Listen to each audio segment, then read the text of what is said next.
Bienvenidos al nuevo comentario de la Hora Silenciosa 2021, donde líderes juveniles de todo el mundo estarán participando con nosotros. En el día de hoy tendremos a...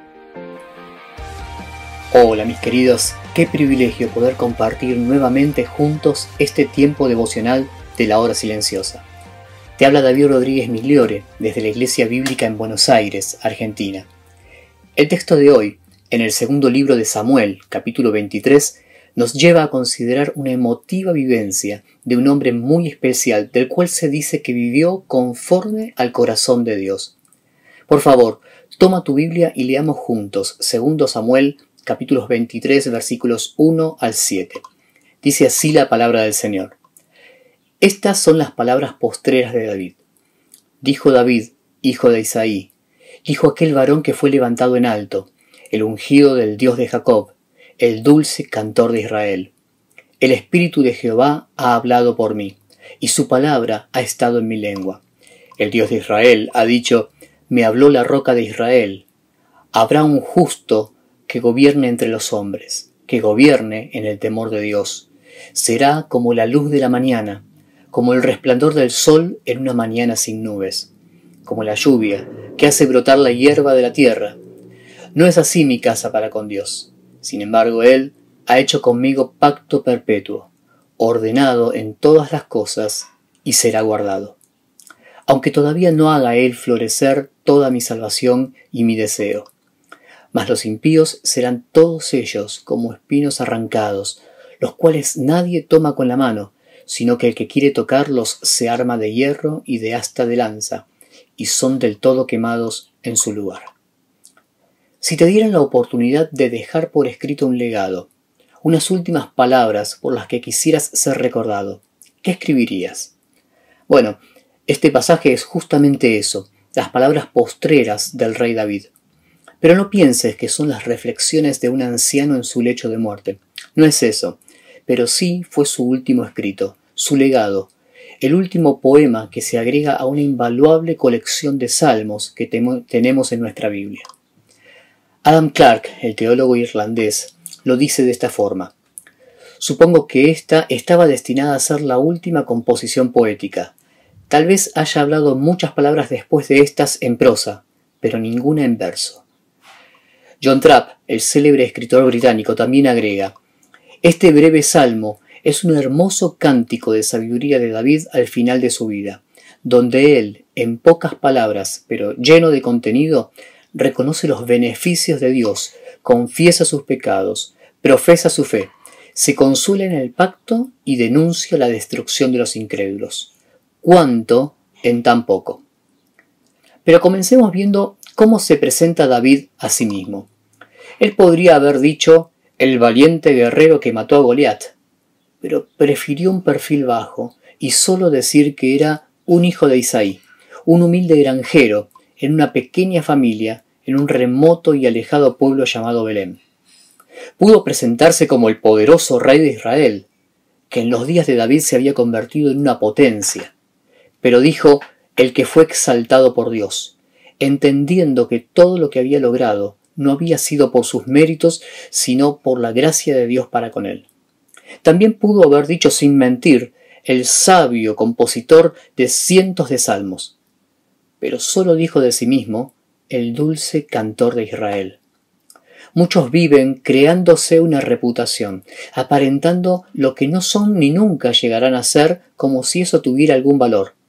Pero este hombre, que vivió tantas cosas en su vida, tantos éxitos como fracasos, tantas experiencias transformadoras, llega al final de su vida sabiendo bien quién es él y quién es Dios. Pero esto sabe muy bien que Dios ha hablado muchas veces por medio de él. Sabe que ha sido un canal, un instrumento de Dios. Sabe que ha escuchado de Dios mismo esta promesa que ahora quiere dejar como legado a su familia, a su pueblo y a todos nosotros. Es la promesa de Cristo, un hombre que nacería de su descendencia para gobernar con justicia, que sería como la luz de la mañana, terminando con una larga noche, con siglos de oscuridad, como el sol que brilla cuando la tormenta ha terminado, como esa fresca lluvia que alivia la sequía espiritual de un mundo alejado de Dios y perdido en el pecado. Esta promesa, hecha a David por Dios mismo, le sostuvo durante toda su vida, y no es extraño entonces que se refiera a ella en este, su último escrito. Está tan presente en su mente ahora, siendo ya anciano, como lo estuvo desde los años de su juventud. Finalmente, en este salmo vemos cómo David, en breves palabras, resume toda su vida de relación tan íntima con Dios. En primer lugar, David repara en la persona de Dios. Nota conmigo, él no está hablando de sí mismo, sino de Dios. El tema de este último salmo no es exaltar sus propios logros, sino llevarnos a mirar a Dios. David ha tenido tal relación, tal intimidad con Dios, lo ama con tal profundidad, que solo quiere llevar a todo aquel que lea sus últimas palabras a darse cuenta que Dios es el todo del hombre, a reparar en su persona y cuanto Él ha hecho por nosotros. En segundo lugar, David reconoce sus pecados ante Dios. Él es aquel de quien se dice que agradó a Dios, que era conforme al corazón de Dios, pero sabe muy bien que no era perfecto. No intenta disimular sus errores, sus caídas, sus decisiones muchas veces desacertadas. Por eso escribe, no es así mi casa para con Dios. No, su vida y su reino no fueron perfectos. Fue protagonista de engaños, infidelidades, traición, homicidio. Su reino sufrió hambres y guerras civiles a causa de sus malas decisiones, y en algún momento su luz pareció atenuarse, pero no se extinguió. David se levantó de sus caídas porque reconoció sus pecados, se arrepintió una y otra vez, y Dios siempre tiene misericordia para aquellos que se arrepienten. Como David mismo supo escribir en el Salmo 51, al corazón contrito y humillado no despreciarás tú, oh Dios. En tercer lugar, David recuerda la promesa de Dios. Esa promesa que sabe es totalmente incondicional, no dependiendo de la fidelidad de un hombre, sino de la fidelidad de Dios mismo. A pesar de haber fallado, dice David que sin embargo, Dios ha hecho con él pacto perpetuo, y agrega, y será guardado. Y esto es lo que le sostiene toda su vida, aun en los momentos más difíciles que le toca vivir. Y en cuarto lugar, David reposa en los propósitos de Dios. Él descansa en Dios, aunque todavía no haya hecho florecer su salvación y su deseo, es decir, aunque todavía no ve cómo se cumplirá el propósito de Dios en su vida. Aunque a veces los impíos parecen prosperar, sabe que al final serán desechados como espinos que nadie quiere tocar. Quizás hoy no tengas que escribir tus últimas palabras, pero si fuera así, ¿podrías dejar un legado como el de David? Tal vez hoy puedas reparar en la persona de Dios. Todo lo que tienes y lo que eres, todo en la vida es acerca de Dios y tu relación con Él. Quizás sea necesario que hoy pares y reconozcas que hay pecado, que te detengas y decidas volver a Dios con un corazón arrepentido. No importa cuánto y cuán profundo hayas pecado, Dios siempre te recibirá con misericordia. O puede ser que hoy estés desanimado y tengas que mirar atrás y recordar las promesas que Dios te ha hecho.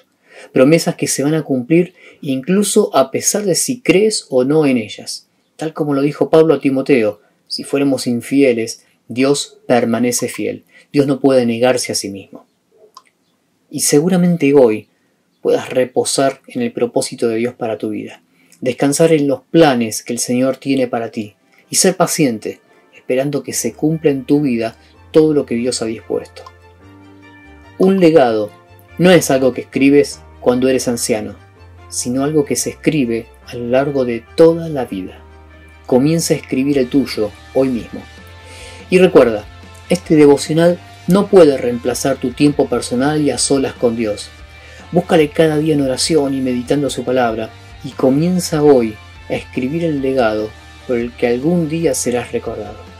Que el Señor te bendiga y tengas una muy bendecida semana.